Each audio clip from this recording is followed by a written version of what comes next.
dia tidak mau melewatkan kesempatan untuk melihat Yesus. Sehingga dia tidak peduli harga dirinya, dia tidak peduli dengan statusnya. Dia panjat pohon itu. Maka kalau yang pertama, Sakeus berusaha, dia berjuang. Dia berusaha, dia berjuang. Sehingga dia melakukan segala cara, tanda kutip segala cara, sampai dia mengorbankan harga dirinya.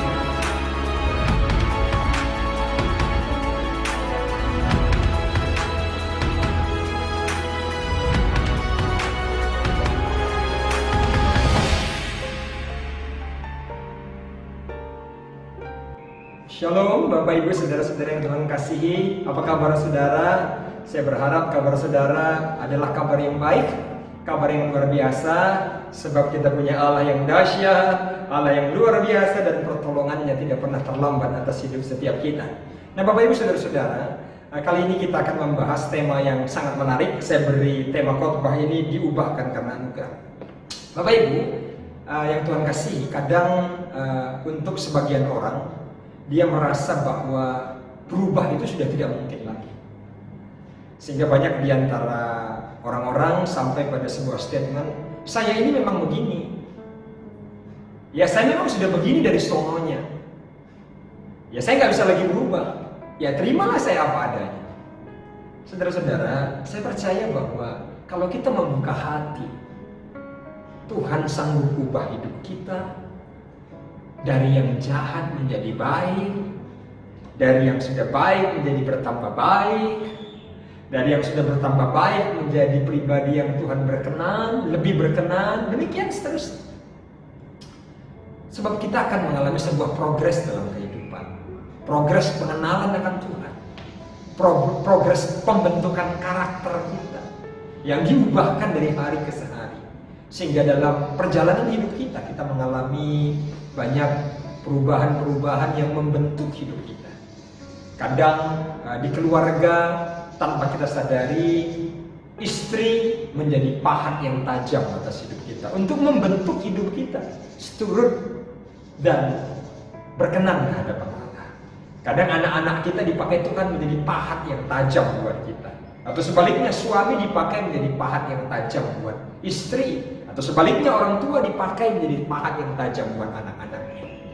Tapi saya percaya pada intinya adalah Tuhan menginginkan kita bertumbuh. Dan dalam proses pertumbuhan itu, salah satunya yang kita harus siapkan diri kita adalah kesediaan untuk berubah. Kesediaan untuk berubah.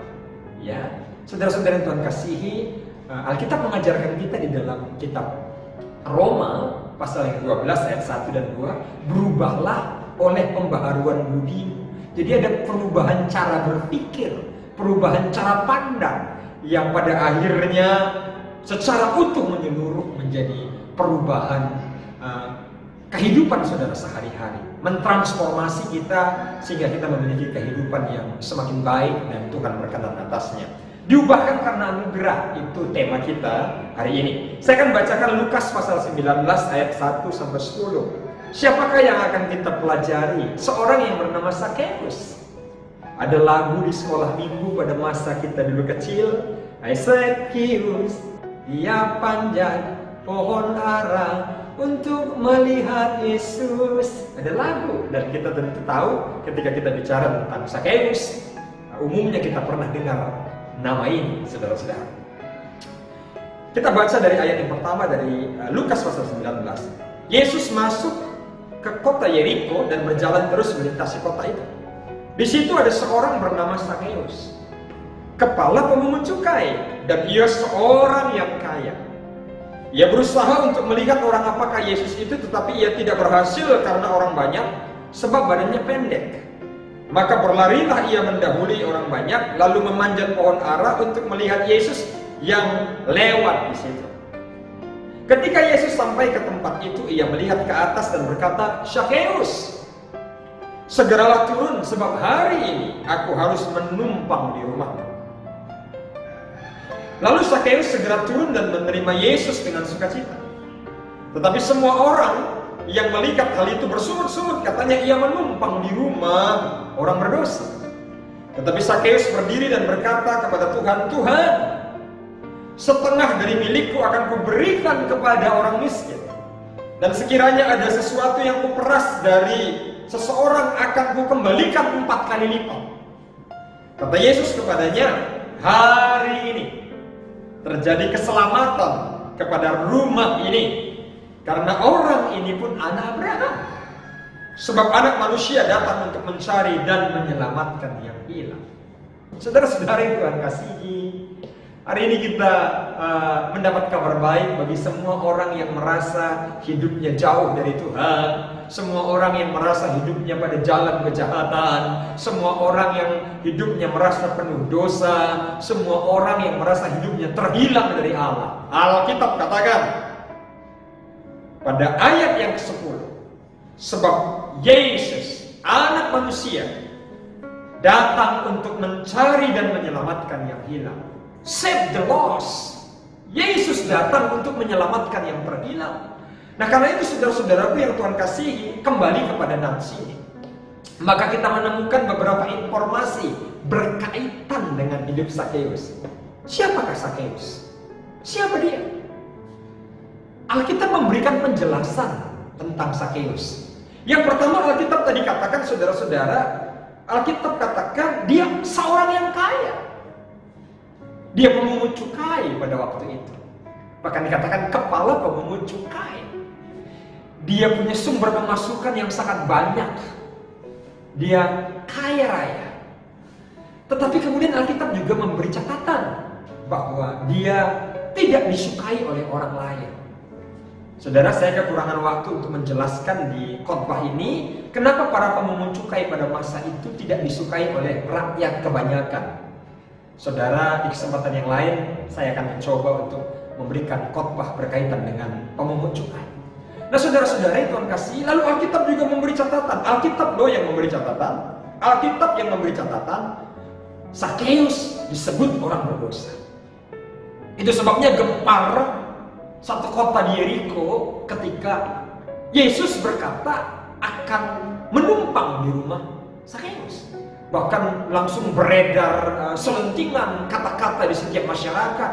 Masa guru, masa dia menginap di rumah orang berdosa? Itu berarti stempel yang melekat dalam diri Sakeus. Selain dia orang yang kaya, selain dia seorang yang memiliki jabatan sebagai kepala pemungut cukai, dia adalah orang yang distempel masyarakat pada waktu itu adalah orang yang berdosa. Dan dia tidak disukai oleh kebanyakan orang pada waktu itu. Saudara-saudara, mari kita lihat berkat apa yang dapat kita pelajari dari ayat ini yang berkaitan Yesus datang untuk menyelamatkan yang terhilang. Yesus bukan mencari orang benar, tapi mencari orang berdosa.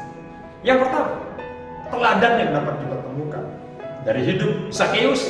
Kenapa Sakeus hidupnya akhirnya berubah? Bukan hanya berubah 30 derajat, 60 derajat, tapi berubah totality 180 derajat.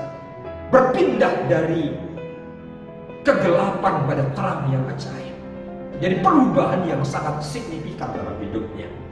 Berkat apa yang dapat kita pelajari dari kisah hidup Sakeus? Yang pertama saya temukan dari Alkitab, saudara. Sakeus itu berjuang dan berusaha untuk bertemu Yesus. Itu berarti ketika dia mendengar Yesus melintasi Yeriko, dia mendengar berita itu, saudara. Itu berarti sebelumnya dia sudah mendengar berita-berita tentang Yesus. Yesus yang menyembuhkan orang sakit, membangkitkan orang mati. Yesus yang mengadakan mujizat, memberi makan dengan hanya 5 roti 2 ikan 5.000 laki-laki dewasa. Dan berita-berita tentang Yesus pada waktu itu terdengar begitu viral di setiap kota, setiap tempat. Dan ketika kabar itu sampai kepada Sakeus, dia melakukan sesuatu. Dia melakukan sesuatu. Dan kita bisa lihat apa yang dia lakukan, saudara-saudara. Sakeus berjuang untuk bertemu dengan Yesus. Saudara, untuk melihat Yesus saja bagi dia tidak mudah. Alkitab katakan paling tidak ada 2 penghambat. Penghambat pertama, kerumunan orang begitu banyaknya. Memang pada waktu Yesus hidup, Bapak Ibu, saudara-saudara, selalu ada ribuan orang yang ingin mendengar Yesus, berkerumun di sekitar Yesus. Selalu ada orang banyak. Kemanapun Yesus pergi, selalu dikerumunin oleh orang banyak. Jadi ada penghalang untuk dia bisa merapat, untuk bisa melihat Yesus lebih dekat. Lalu fakta kedua yang menjadi penyebab penyebab dia kesulitan untuk melihat Yesus. Alkitab tulis badannya pendek. Saya ulangi, Alkitab tulis badannya pendek. Badannya pendek, lalu ada kerumunan orang banyak. Saudara bisa bayangkan, untuk melihat sesuatu yang ada di tengah kerumunan itu, orang yang lebih tinggi dengan orang yang sangat pendek, maka akan lebih mudah bagi orang yang tinggi untuk melihat. Apalagi kalau dia berjinjit misalnya, dia bisa melihat apa yang terjadi di sana. Tapi kalau pendek, terhalang oleh tubuh orang lain yang ada di keramaian itu. Nah, saudara-saudara yang Tuhan kasih, tetapi Sakeus tidak menyerah. Dia terus berjuang. Alkitab katakan dia lari mendahului rombongan Yesus yang sedang berjalan, lalu dia memanjat pohon. Saudara bayangkan, seorang yang kaya raya, seorang yang pejabat, rela memanjat pohon. Bagi saya, terjemahan saya sangat sederhana. Bagi Sakeus, waktu itu, momen yang takkan terulang dalam hidupnya. Dia tidak mau melewatkan kesempatan untuk melihat Yesus. Sehingga dia tidak peduli harga dirinya, dia tidak peduli dengan statusnya. Dia panjat pohon itu. Maka kalau yang pertama, Sakeus berusaha, dia berjuang, saudara. Dia berusaha, dia berjuang. Sehingga dia melakukan segala cara, tanda kutip, segala cara, sampai dia mengorbankan harga dirinya. Yang kedua saya temukan, Sakeus tidak membuang peluang kesempatan. Saya ulangi, Sakeus tidak membuang peluang. Sakeus tidak membuang kesempatan, Bapak Ibu Saudara-saudara. Ketika dia bertemu dan punya kesempatan untuk melihat Yesus, dia gunakan kesempatan itu. Dia tidak menunda-nunda waktu. Benarlah kata Alkitab, jikalau hari ini engkau mendengar suaranya, jangan keraskan hatimu. Jikalau hari ini kau mendengar suara kebenaran ini, dimanapun kau berada, jangan keraskan hatimu. Kalau Tuhan sanggup mengubah Sakeus, Tuhan sanggup mengubah saudara. Apapun keadaan saudara, Tuhan sanggup menolong, menjamah saudara. Yang ketiga, yang terakhir, Sakeus akhirnya mengalami perubahan total dalam hidupnya. Saya yakin implikasi yang terlihat nyata dari seseorang yang mengalami perjumpaan dengan Yesus, hidupnya berubah. Hidupnya berubah. Lihat perubahan besar dalam hidup Sakeus. Sakeus dalam perubahan itu sangat luar biasa, Bapak Ibu Saudara-saudara. Saya akan bacakan kepada saudara. Sakeus berdiri dan berkata kepada Tuhan, Tuhan, setengah dari milikku akan kuberikan kepada orang miskin. Wow. Berikutnya, sekiranya ada sesuatu yang kuperas dari seseorang akan kukembalikan 4 kali lipat. Sejarah para pemungut cukai kenapa sering dibenci oleh rakyatnya? Karena dia sering memeras rakyat. Anda bisa bayangkan, Bapak Ibu bisa bayangkan berapa banyak yang di masa lalu dirugikan, korban daripada Sakeus dalam hal profesinya sebagai pemungut cukai. Dan dia bersedia mengembalikan 4 kali lipat. Perubahan total terjadi dalam dirinya. Saya berdoa, setiap kita yang mengalami jamahan Tuhan, bukan sekedar air mata menangis ketika berdoa, ya Tuhan aku berubah Tuhan, tidak hanya berhenti di sana, tapi ada perubahan yang mendasar dalam hidup saudara. Berubah total. Tadinya sebelumnya pemalas menjadi rajin. Tadinya pemarah, sekarang peramah, jadi pribadi yang ramah. Tadinya pribadi yang penuh dosa, sekarang menjadi pribadi yang penuh doa. Ada perubahan-perubahan yang signifikan. Saudara yang kasih Tuhan, doa saya, Tuhan memberkati saudara. Tidak ada yang tidak sanggup, tidak ada yang tidak bisa dijamah, diubah oleh Tuhan sepanjang kita bersedia. Tuhan Yesus memberkati. Nomor yang dapat saudara hubungi untuk kami doakan saudara atas setiap permohonan doa yang saudara rindu sampaikan, mohonkan kepada kami tim Sobat Ministry untuk mendoakan saudara. Mari angkat tangan kananmu surga di hadapan Tuhan, letakkan tangan kirimu di dadamu. Tuhan, seberapa banyak mereka yang melihat dan menyaksikan tayangan Sobat Ministry ini, Tuhan menjamah hati mereka, Tuhan melawat hidup mereka. Kami percaya Engkau berkuasa mengubah hidup kami Tuhan. Kami berdoa, tidak ada masa lalu yang terlalu kelam, tidak ada masa lalu yang terlalu hitam, tidak ada masa lalu yang terlalu berat untuk Tuhan ubah. Sebab ketika kami datang, hidup kami akan berubah di dalam tangan kemurahan Tuhan.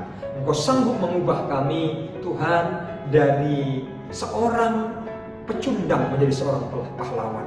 Engkau sanggup mengubah kami dari sesuatu yang nothing menjadi sesuatu yang something. Kami percaya Tuhan, di dalam Engkau karyamu dahsyat bekerja atas hidup kami. Di dalam nama Yesus kami berdoa, kami mengucap syukur. Haleluya. Amin.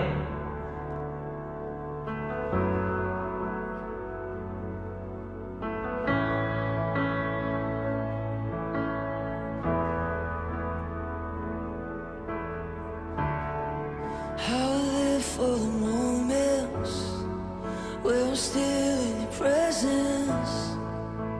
All the noise dies down.